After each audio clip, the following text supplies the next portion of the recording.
Paano kung hindi nyo nakita ang cellphone ninyo, nawala, hindi nyo na alam kung saan nakalagay? Punta kayo dito sa Chrome and then search nyo yung google.com.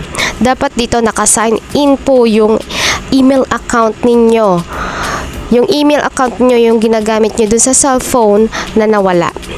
Yan, google.com. Yung may fish dyan, yan yung email account na gamit ko dun sa nawalang cellphone. And then, search mo yung find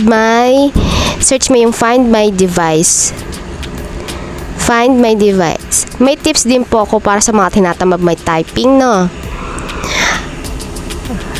Ayan, find my device. Yan, search nyo yan. Dito nyo mahanap yung nawalang cellphone.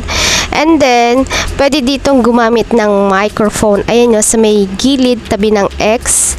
Ayan ang microphone. Pag tinatamad kayo mag-typing, pwede gumamit ng microphone. Ayan o, microphone sa tabi niyan, sa may taas, sa kanan. Ayan, yung speak now, pwede kayo mag-voice search dyan. Find my device. Ayan. Dagdag tips din po yan. Ayan, search yung find your phone.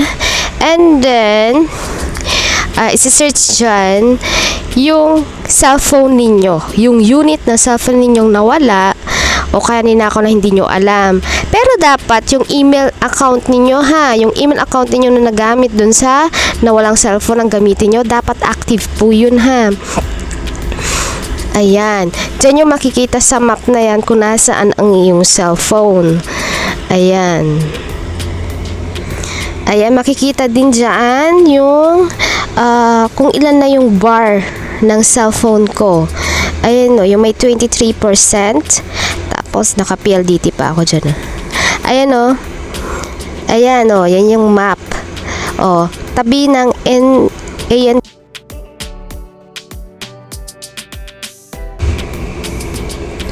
Ayan, makikita talaga ang kiyak na address mo. Ayan, ibig sabihin, dito lang sa may bahay namin kung nasan yung cellphone, hindi ko mahanap. Dahil makakalimutin din ako minsan Ayan. Ayan. Kung sa tingin nyo nawala ang cellphone ninyo, hindi nyo talaga mahanap, pwedeng alternative na ito ang gamitin ninyo. Ayan o. Ayan o. Ayan o, banda dyan. Pwede nyo rin yung palakihin o kaya paliitin. Ayan.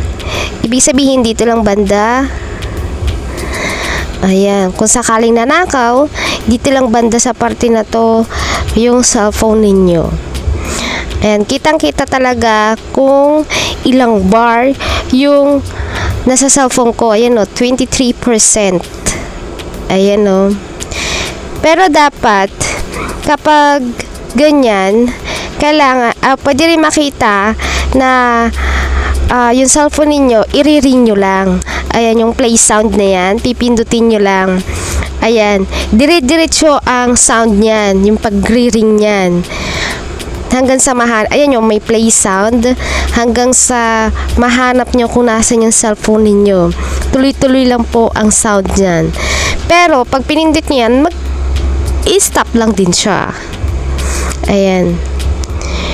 Diba? Ang laking bagay ng pagtulong ng paghahanap ng cellphone ito. Ayan. At meron din dito na factory reset device. Ayan. Ayan o. Device is ringing. Ayan o. Pwede ko rin siyang i-stop. Ayan. Pero sana, kapag gusto nyong i-ring yung cellphone ninyo, hindi siya lowbat.